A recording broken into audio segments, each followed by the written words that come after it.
Hello and welcome to today's choice event. We have already number 63. And yeah, I'm very excited to have you today and to start in this lunch break for best practices all around decarbonization.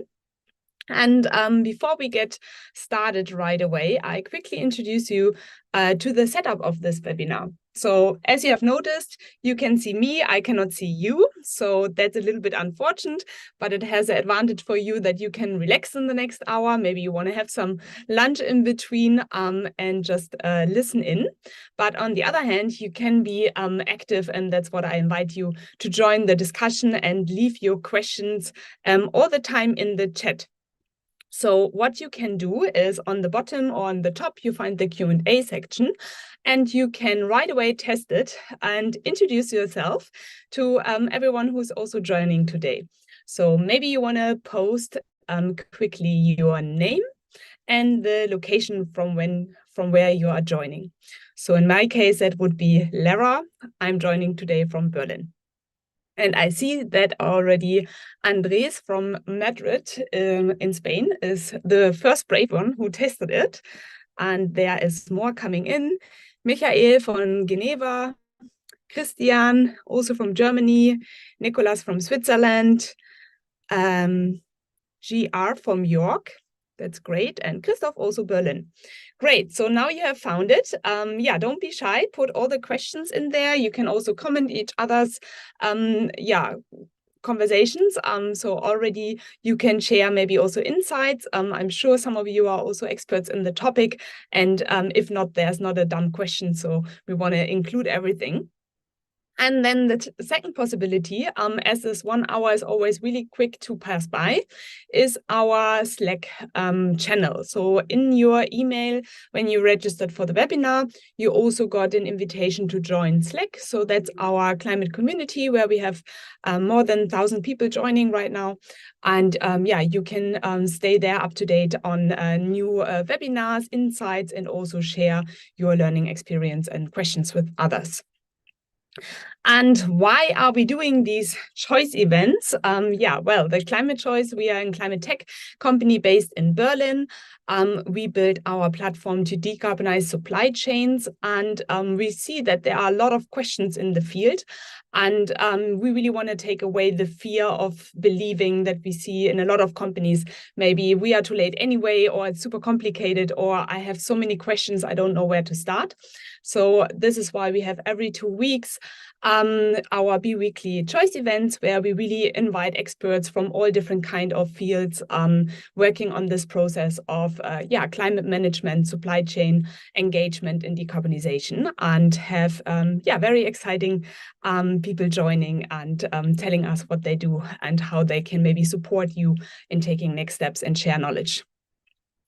And this is what we also did this summer together with Bearing Point. So this is our latest climate playbook where we have collected a lot of knowledge from our summer climate summit.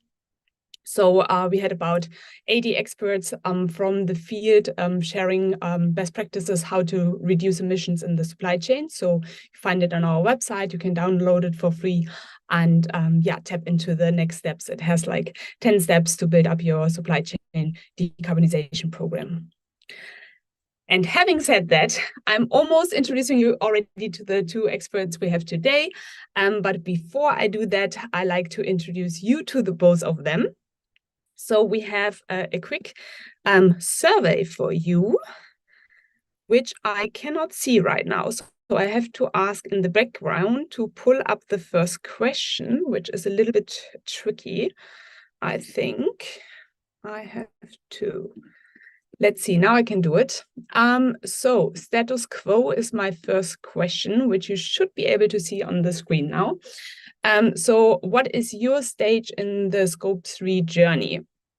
Is your company a beginner? So that's totally fine. You are right now not having any information about Scope 3. You haven't calculated your emissions there. Or you are already advanced. You have calculated for sure your own emissions then, but you are planning to also integrate your suppliers and start with a supplier survey. or you're already a leader and you make buying decision based on climate data, and then you maybe join today because you want to improve that, or you don't know, this whole topic is maybe new, or you don't know what your company is doing in that area because you're not the one working on it. So that's, I see, getting already a lot of participation, and I would stop it right now and share the result. So you should see it as well. Yeah, 48% of you have not started with the own CO2 calculation yet. And I assume then you have not taken so many actions in the supply chain as well. And still 37% of you are already advanced. So there are probably already data from the supply chain there. And now you want to integrate your suppliers. And even 6% are leaders. So you're the ones who have already done a lot of work in the supply chain. And definitely you are invited to share your experiences also in the Slack and in the chat during the webinar. And if I go to the second question we have, I have to click around. And I cannot start it. But then maybe you want to put it in the chat as well.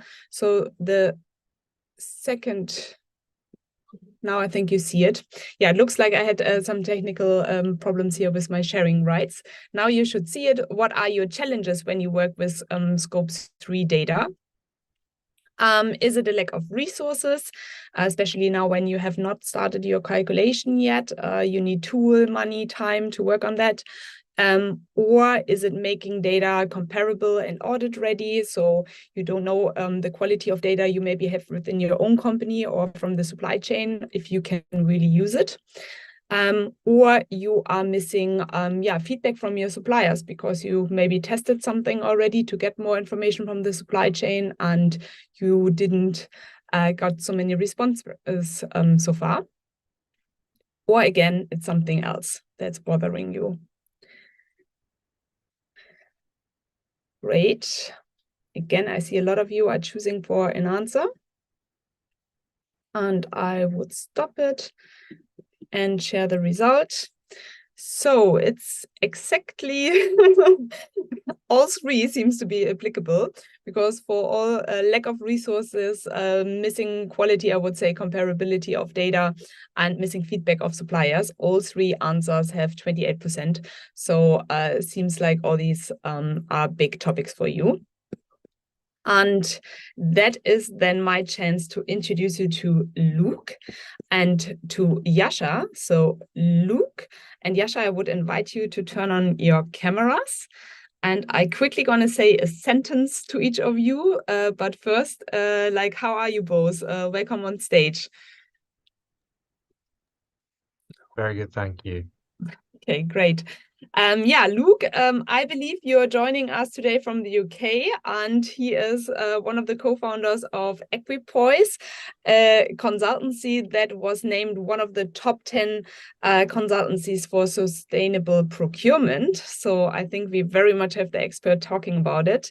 Was I right? From where are you joining today? In the UK, yeah. Great.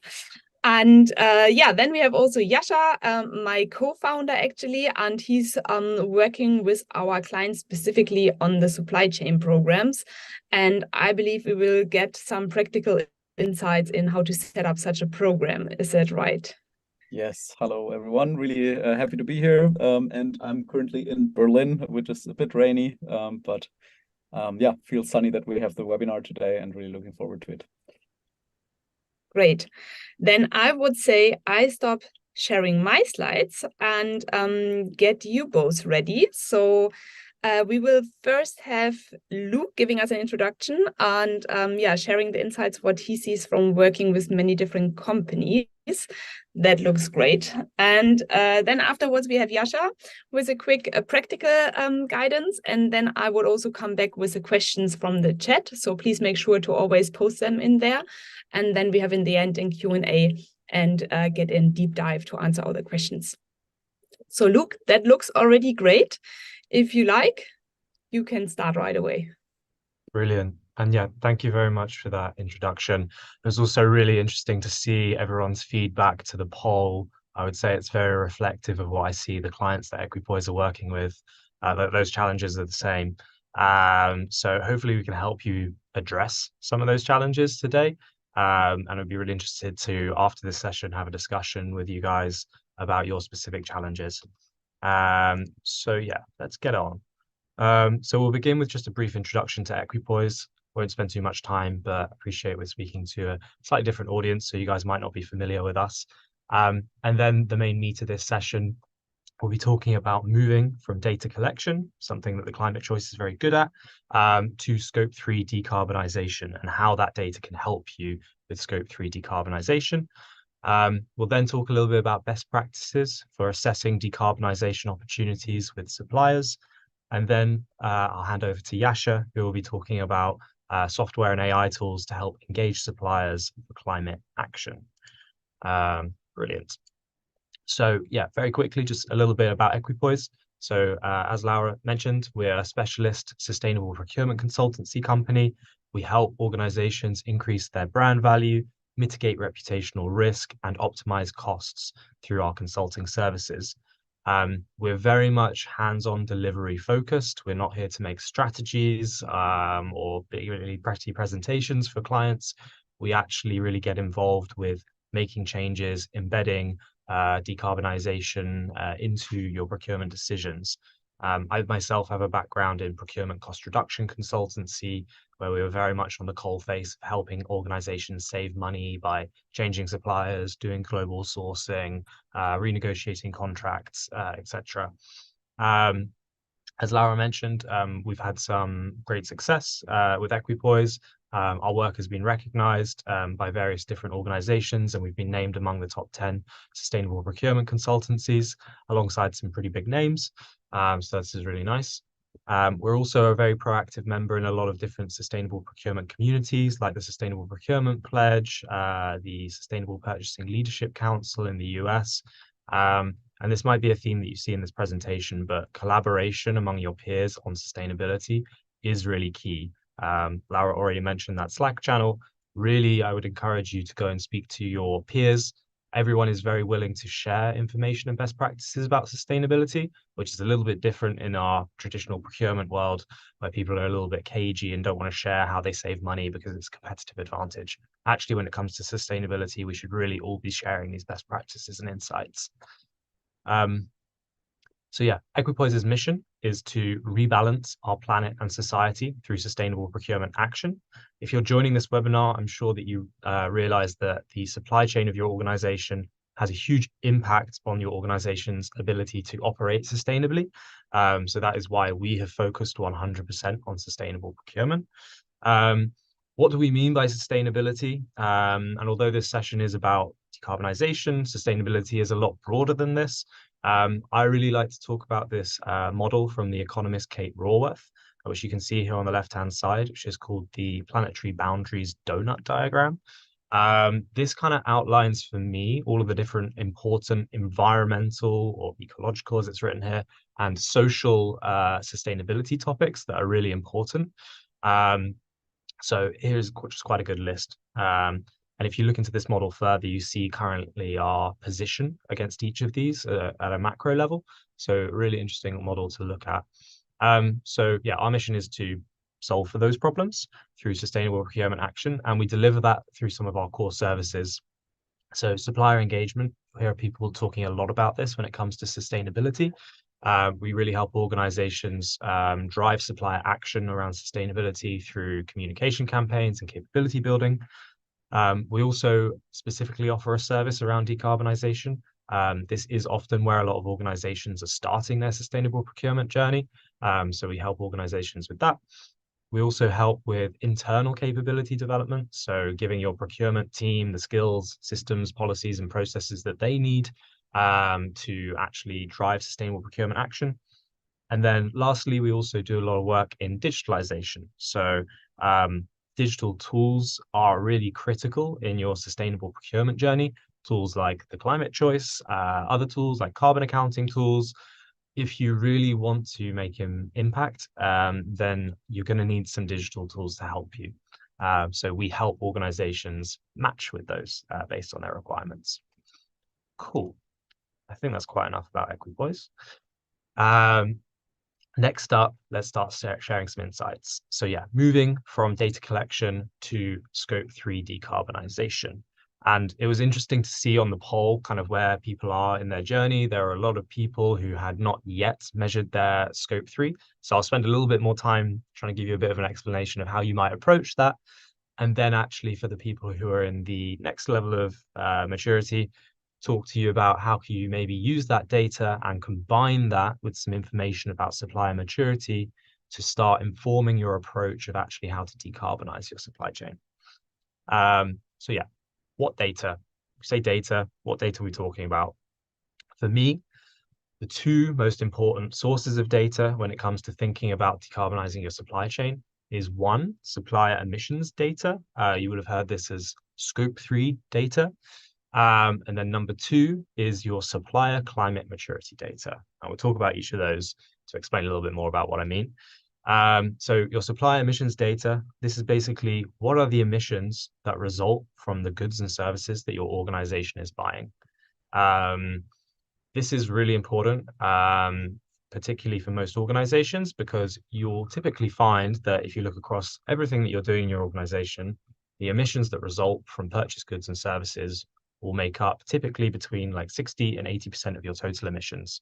That's a little bit different if you're in like heavy industry, for example, or you're using a lot of energy within your organization.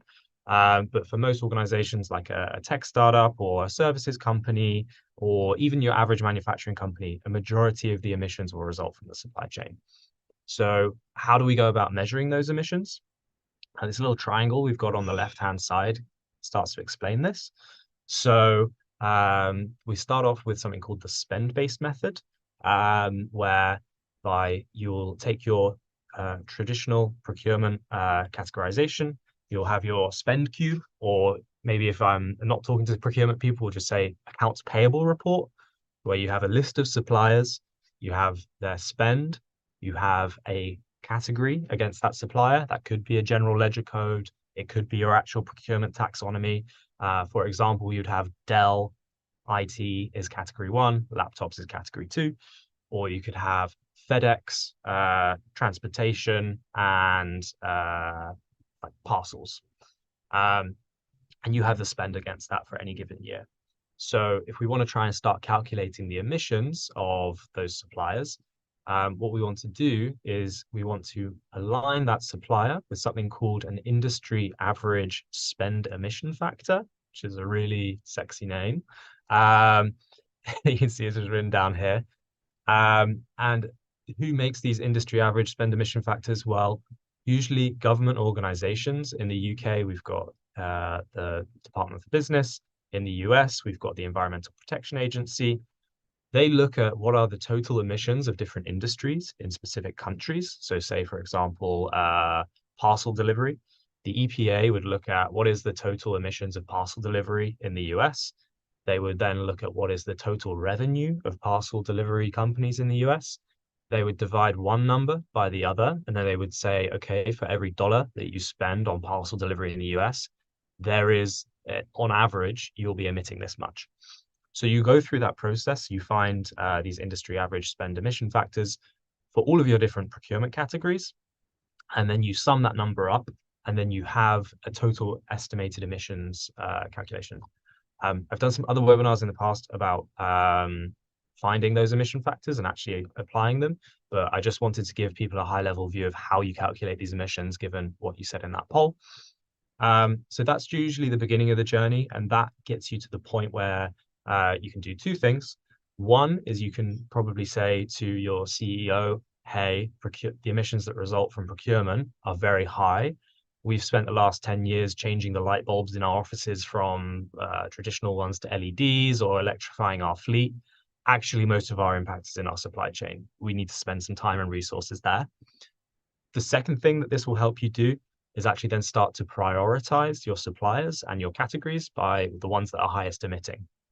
I think procurement people are very used to prioritizing, taking a Pareto of spend, it's very much the same approach for decarbonization. You want to generally be focusing on your top emitting suppliers if you're going to get to net zero quickly. There are some other methods mentioned in this little triangle, which we won't go into too much details, but I think the key takeaway is that once you have that initial baseline using the spend-based method, you then want to start increasing the granularity of your emissions estimates. That will generally be by engaging suppliers, asking for more granular detail about their actual emissions, and also asking information from them about what you're actually buying. So how many tons of steel, how many miles has a truck traveled to get to you. So then rather relying on spend, you're relying on activity-based information. Great. So that's supplier emissions data. And then the other really critical thing is supplier climate maturity data.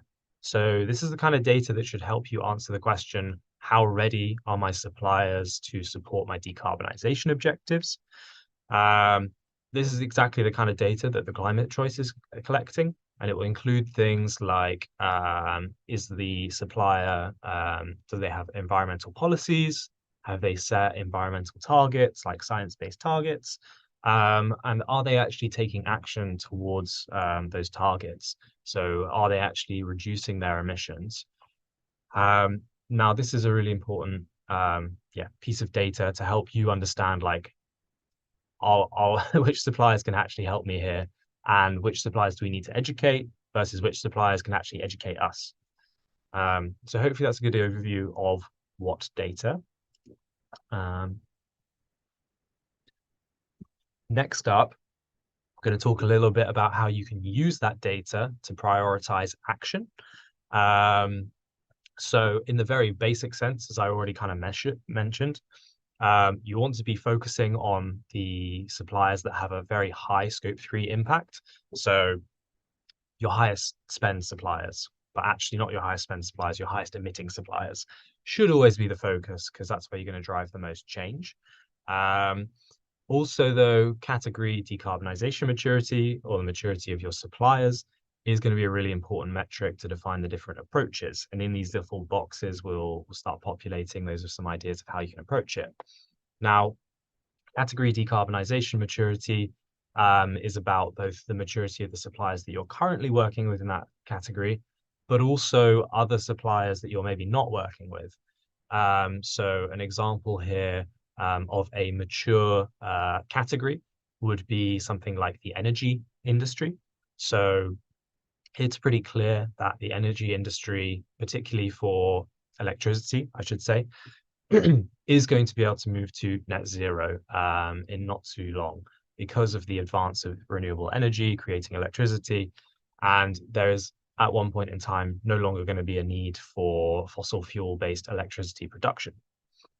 However, if you contrast that to, for example, the aviation industry and maybe moving parcels by air, sustainable aviation fuel is actually currently being tested, but quite a long way off being used at scale. And I think if you tried to send a parcel with sustainable aviation fuel with FedEx, you might struggle to actually guarantee that it is being done with sustainable aviation fuel.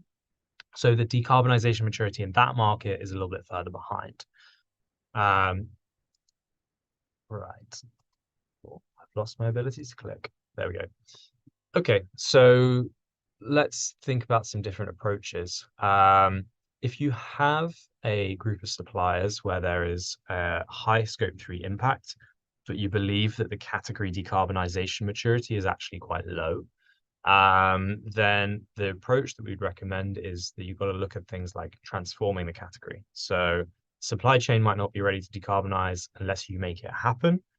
You need to actually try and be very activist, take control of the agenda there. That might sound a little bit scary, but I can give you an example of what people have done. And inside these little boxes here, we've got the different approaches. So if you've really got an area of spend where it's really high in your emissions, but you don't think there's any opportunities to reduce those emissions, and you've got to kind of really just have some disruptive thinking and change the way you're thinking about this. I've used the example here of air freight. And to illustrate that example, we've got the shoe company Veja. So they found that a vast majority of their shoes were actually being transported using air freight, particularly if they looked at their route from Europe to Brazil. And so they were thinking, how do we actually change this? And they banned air freight for shipping of pairs to Brazilian retailers in 2021. So they had to look at the way that they were emitting and actually just say, we're going to prioritize cargo boats for transportation for those retailers, and actually just buy more stock to ensure that they're never running out of stock in those retailers. So redesigning the supply chain there.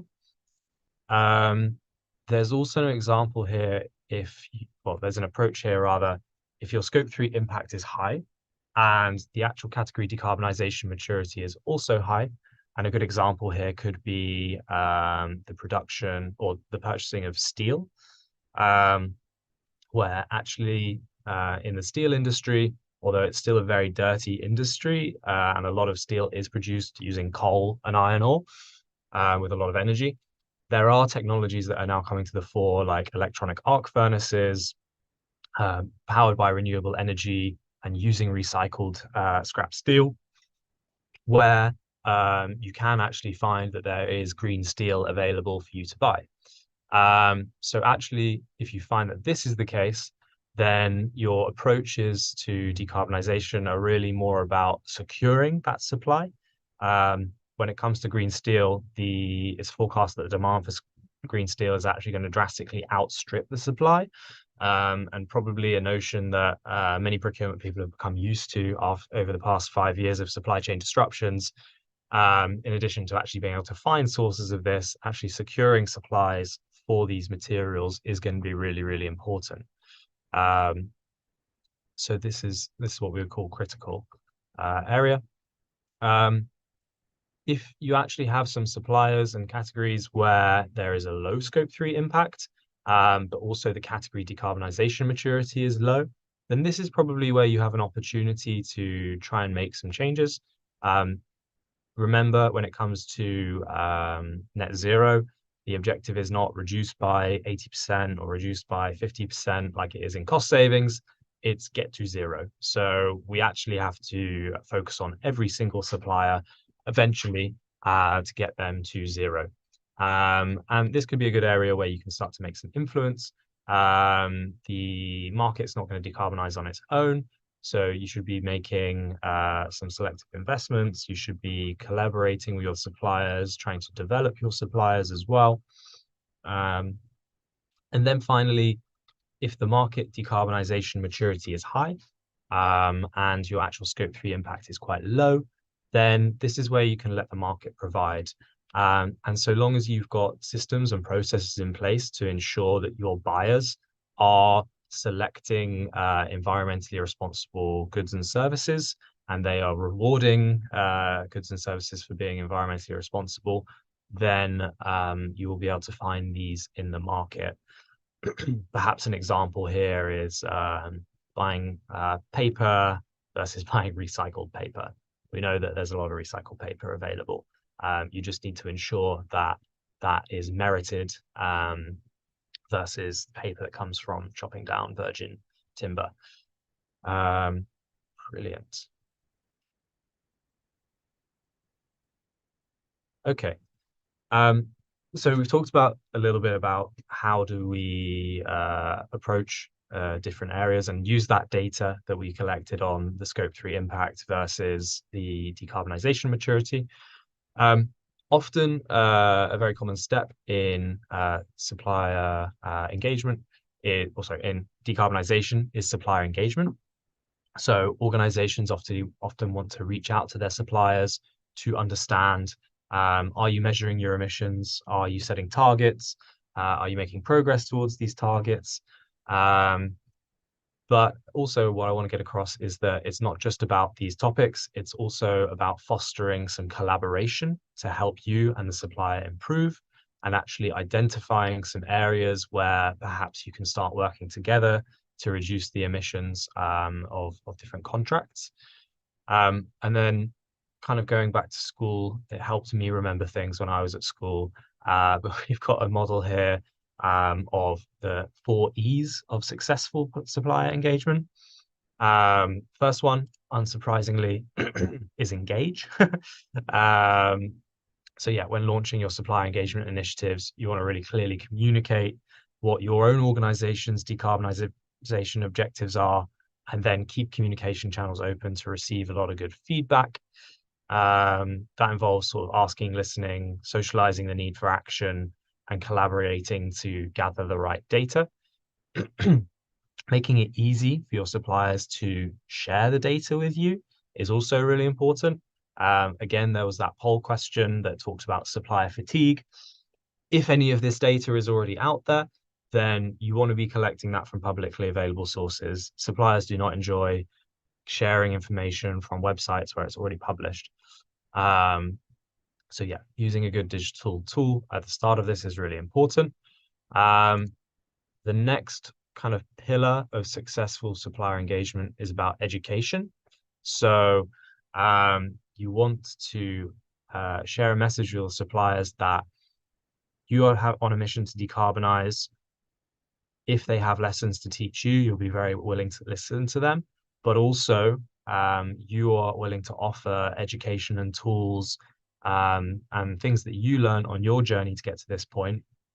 So that can include training about carbon accounting, training about how to set science-based targets, also giving them tools. There are a lot of really great carbon calculator tools that you can share with your suppliers, which will mean actually maybe they don't need to know so much about carbon accounting. They can just fill in key information about their businesses and give you the results of that. And that will really help them begin on their decarbonization journey.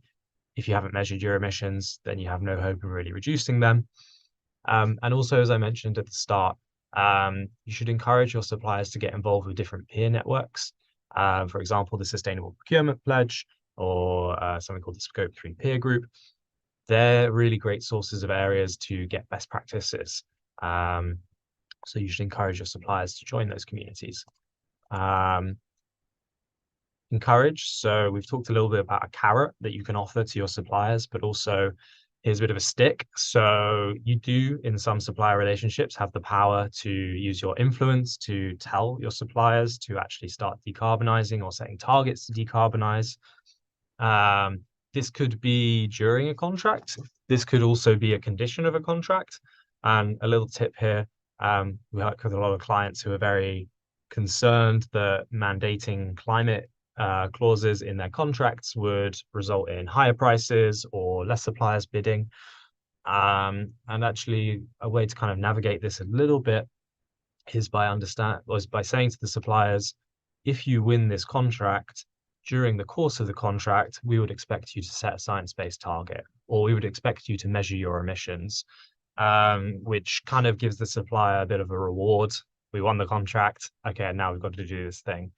And that works well so long as enough suppliers are willing to do that. And then finally, the final pillar of successful supplier engagement, it is important to think about investments and endowing. These could be non-financial incentives. I've seen, for example, organizations saying, we would like our suppliers to fill out this supplier survey. The first 10 suppliers to respond will be put in a section of our website and be named as our environmental champion suppliers.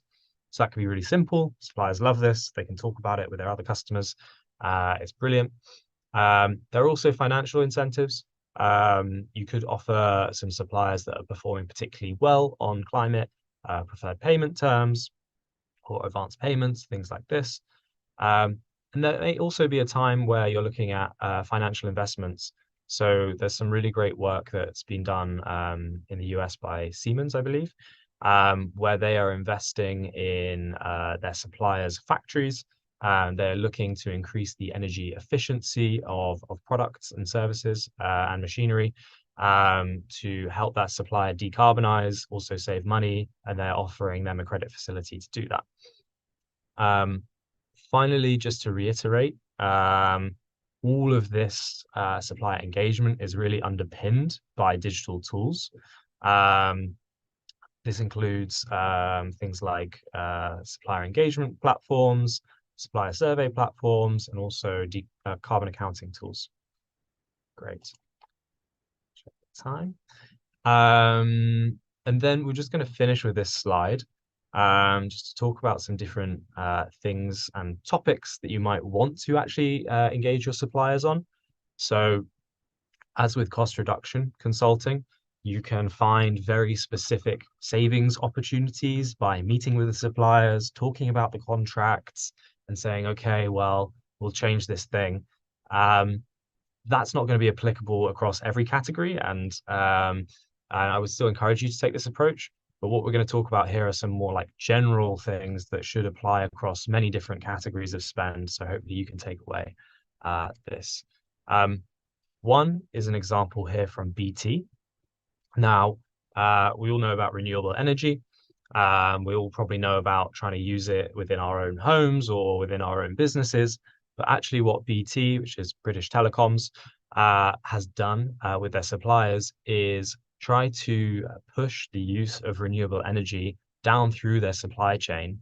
Now, the BT is the UK's largest energy buyer, so they can get some pretty good deals on renewable energy. And through a partnership with UK energy provider Npower, they have actually given their suppliers access to some favorable terms on energy buying. Now, you might think, okay, I'm not the largest energy buyer in my country, but you may have better rates than some of your suppliers, particularly some of your SME suppliers. So this could be a good opportunity to look at. Second, we've got Siemens, decarbonizing transportation. So Siemens were really looking at trying to, in addition to machinery that I just mentioned, they were looking to try and decarbonize the logistics suppliers that they had. So they wanted to really help those suppliers save money and also reduce their emissions by looking at energy saving training for drivers and fleet managers, adopting new different drive systems for trucks, and really helping them reduce their emissions in this way. So again, this is something you could think about for your own organization. Could you help some of your logistics providers with this? And then last one is a oil refining company. Probably not the people that you would expect to be doing a lot of decarbonization work, but I thought this was a really nice example. So another really core area of your supply chain where you will find a lot of emissions is from the waste. And you might have heard of the term circular procurement. I think this is quite a nice example of this. So Nest went about developing chemical recycling capability with their different plastic suppliers to create a 100% renewable recycled material. And actually they invested money into those facilities. They gave them the ability to recycle the plastic, so then Nest could offer recycled plastic to their customers. Brilliant. I'm now going to hand over to Yasha, who will talk to you a little bit more. But thank you everyone for listening. Great. Yeah, thanks a lot also for this really insightful introduction, I would say, to the whole topic. I think there was something for the beginners, advanced leaders. I just want to make sure that everyone listening in makes use of the chat. So that's the advantage of having it online. On a conference, you would not dare to jump on the stage and talk to one of the speakers while the other one is presenting one. But yeah, Luke, you can have a look. Maybe you want to comment already something. There are questions for you. And then if there are more questions coming up, just put them in the chat. I use them either later for the Q&A or Luke and Yasha can answer them directly. Thanks. And with that, Yasha, you can get ready. You can share your slides. Looks good. And yeah, curious to hear more about practical insights. Great. Yeah, thanks a lot, Luke, for giving all the information and very, very great introduction about, okay, what do I actually use data for? How can I use the information that we collect from suppliers to actually take action and actually have an impact on the supply chain? And yeah, I'm really happy to now go into the topic of how software and AI tools actually help with the whole process, right? Yeah, I will start right into. So as we've just learned, right, is that companies need very much data, right? They need to understand, okay, what are the emissions from the suppliers? Are they setting targets? Are they what are they doing in order to decarbonize? What's their maturity, et cetera, et cetera. So and this is of course how also Luke highlighted a continuous process, right? It's not an one-off. Okay, I'm analyzing my supplier base and that's it. But I need, of course, to track every year how is my supplier base improving? How are my emissions improving? How are suppliers doing on their targets, etc.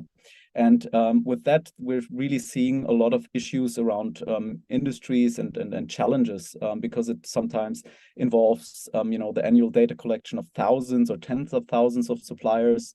Then there's, of course, always a question of data quality, right? Especially around emission calculations. How do you make sure that data, that you can use that data, that it's documented? With the documents, there's the challenge, of course, it comes in different formats, and so on. So there's really also a process challenge here. And then also the assessment fatigue, right? Suppliers get nowadays a lot of questionnaires with different, questions, different data needs from different companies and different industries. So one industry might have, a special focus or a special, issue with one topic, the other with another topic. So that also, drives more and more this assessment fatigue that suppliers cannot answer like 10 questionnaires every week for their customers. But then there's also lack of incentives, and Luke very much showed like what are incentives that you can actually introduce to your suppliers in order to really take action. But we also see that there's a big question mark often. Okay, so what do I do when I have the data? What do I do with it? And what's the theory of change behind it? And as Lara already mentioned, we're providing we call it climate intelligence platform to really address those challenges. So you can basically think of a database with company data profiles, and we aggregate and compile all the data into one place. So you can actually just tap into this information and just understand where your suppliers stand without sending them an extra information request. Of course, we also provide tools to engage the suppliers, to really provide them feedback on where they stand, also some educational resources, access to, some free carbon calculator resources to really help them onto that journey. So we always look on what's the feedback loop, how do we support the suppliers on that journey. This doesn't leave out, of course, your activities on the procurement side, but really helps to especially achieve, the long tail of the suppliers, or reach the long tail of suppliers with recommendations. The data is audit ready, so we verify data of the companies and make sure it's documented. Auditors have access to it if needed, and then it's scalable. So we also like Luke mentioned, there's a lot of data publicly available. So we gather data from thousands of websites, reports, etc., and really compile that into these profiles. And as mentioned, we're really working with companies to help them kickstart climate programs in days versus months, right? Without thinking about, okay, what data do I need and how do I collect the data? But really help them in the first step to understand the climate maturity and the supplier structure based on public data. Then providing an engagement screening tool to also understand where suppliers stand that don't have any public data available, and also then provide benchmarks and very granular data tools to engage with the top suppliers. And really that helps then procurement teams to integrate climate as a decision metric. And enhance the leadership and continuously improve the supplier quality, but also drive down emissions over time. I'm jumping because I'm just seeing we have not so much time left. I'm jumping through a couple slides because I really want to show you how this actually looks. The focus currently for us is really like, how do we get more and more public data for companies, right? This is the most easiest way for a lot of companies based on public data to analyze their suppliers first, because it's no effort for the supplier. and you get very granular data and insights into your supplier base based on what's actually publicly available. And therefore, we developed an AI-based data pipeline that automatically collects granular data from suppliers, and all we need from companies is typically a supplier list, and we can send them data back. So it's also very easy and a kind of like a low barrier to work with existing information, map it to your supplier structure, and then understand on where do the suppliers stand in order to then start with building a program and building these incentivations and also the efforts internally to that Luke presented to then really take action. And so to show you a little bit on the high level process overview how this works, so we typically get a list of suppliers from companies. We help them identify the company. Then, especially in the data collection about sustainability data, it's very important to also identify the reporting entity. So while your supplier might be, you know, like a sales office in, for example, Germany or the UK, it's always important to understand, okay, who's actually reporting on the data. Of course, a lot of large companies have, consolidated reporting. So it's always crucial to identify that and identify who's providing the data and for which companies, and then understand exactly to which company the data is belonging to. And what we then do is identify data sources. So that code can be websites, that can be PDF documents, that can be, public databases, to really identify signals on the internet, and also, like this, relevant information out of this. So we then really extract and verify each data point to provide this then to companies. And with that, I'm just sharing another screen because I want to demo a little bit what that data can look like. So you have an understanding on this information. So as mentioned, the Microsoft example, I'm staying with this. So you can see in the platform, you will have different profiles and different around 35,000 companies currently, but also we very much go out to the companies that you need data from. So it's not kind of like limited to the companies that we have in the platform, but it's very fast and a streamlined process to get in new data. And then you get not only the emissions data, right, that you might need to improve your calculation on scope 3 over time. So really understand, okay, do they calculate emissions over time? Here you can see how their emissions evolved over time. We also, you might want, or you might be interested in understanding, okay, what categories are actually part of the scope 3 emissions of your suppliers as well, especially when using this information for your carbon accounting needs. But also understand if they have, for example, product level data, LCA data available, and you can directly go to primary information. But then also to understand on what climate targets have been set and how aligned are those targets with your company. And there's a lot of more information that we collect then for companies, like is there renewable energy usage, is there energy efficiency projects going on? So really to understand not only, okay, what are the targets that we set and what have we measured the last years, but what's our way to actually reach the targets and what are companies really doing to really give you kind of like an overview to manage and monitor continuously on how is my supplier base and my supplier structure improving over time. And to show you also kind of like how this comparison could look like. So here's an Excel file that's actually real companies. I anonymized the companies a bit to show you what can you actually find out, right? Not only from public data, but also from different data sources to really answer the question, which and how suppliers are actually contribute to my climate targets.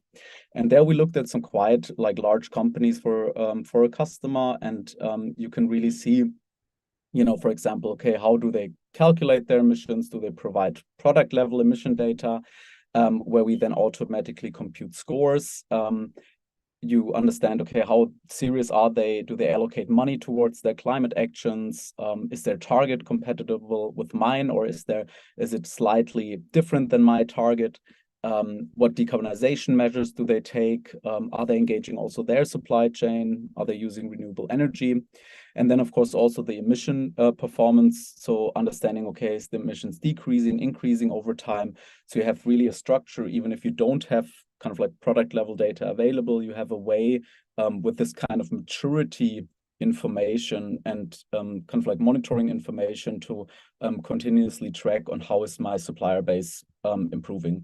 So in the example that Luke took, for example, this could be, like 10 steel suppliers. You want to compare and you want to understand, okay, how far is which supplier ahead, and want to not only incentivize the suppliers that are a little bit, behind, but also reward suppliers that are doing well. And you can, of course, also use that information to inform suppliers on what are other companies actually in the industry doing, and what should they start in order to also stay ahead.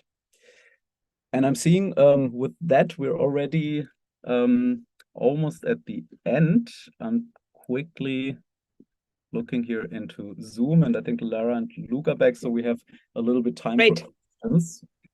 Yeah, thanks a lot, both of you, and also for timekeeping. That's amazing. I see Luke was already really busy answering questions, so therefore I might not pull up one directly. But Luke, can you tell us which kind of questions came up? What is your takeaway?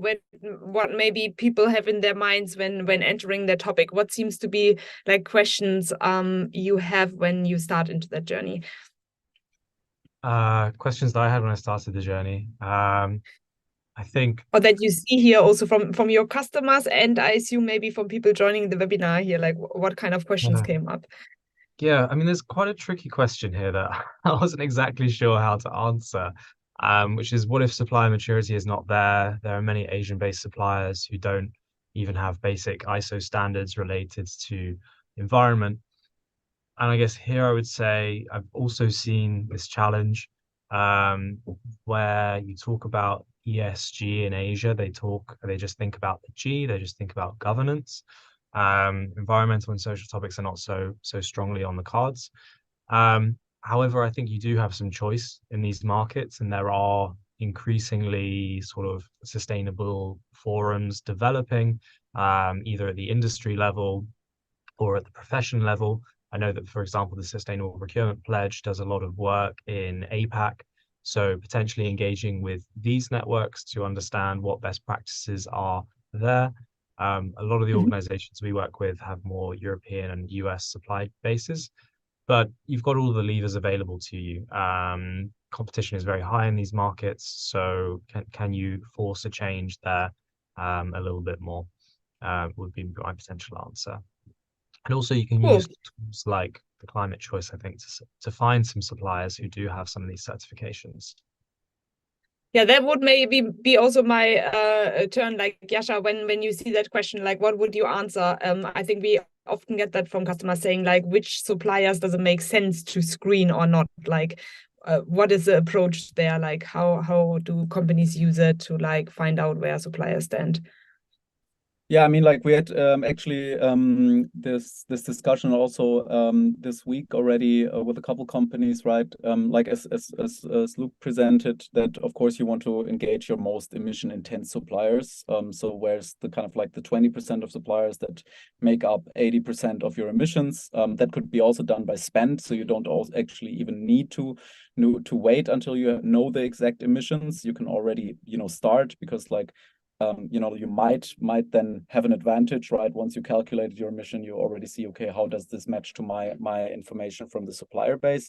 I mean, there's different approaches. Some companies also say, okay, we want to cut off, like we're on a specific spend amount, and really say, okay, we want all our suppliers to go through at least like a, base understanding, or like we want to understand of all our suppliers if they're setting targets, if they calculate their emission, because it's so important for our own targets. I don't know how far you are in this process here in the audience, but for example, if you set a scope 3 target with science-based targets and choose a supplier engagement target, that also means you have 5 years in order to reach a specific percentage of your suppliers that have then set targets as well. So early start is important, I guess, and also don't kind of like make it too much of a science on like which suppliers to involve and which not, because in general, I think like making suppliers aware of this topic is just important, and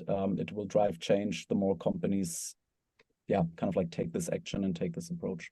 Yeah, I mean, that was basically also, Luke, what I took away from you saying, like, okay, you might have the power to change them, or you make them aware and find like an incentive way to work together with suppliers.